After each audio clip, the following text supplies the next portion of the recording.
I'm happy to sit down with anyone.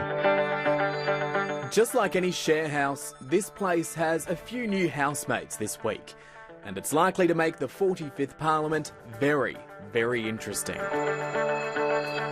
The government controls 76 votes in the House of Representatives, a majority of just one.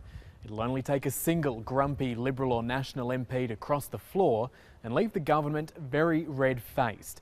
An early opportunity for that sort of threat to arise could be the government's planned changes to superannuation tax concessions for high-income earners. The good government... At least one coalition backbencher has threatened to cross the floor, meaning the PM will need to get at least one of 5 crossbenchers on board to avoid embarrassment.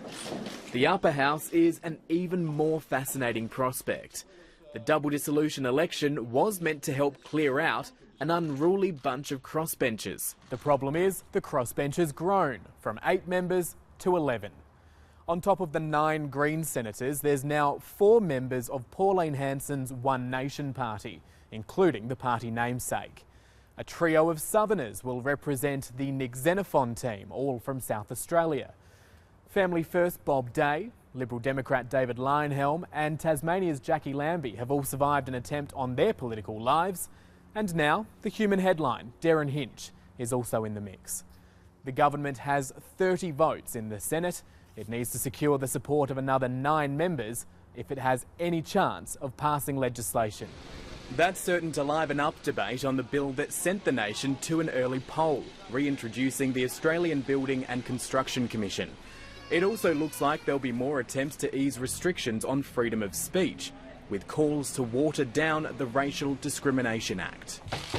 And remember those raids on Labor offices and Parliament House over leaked NBN documents?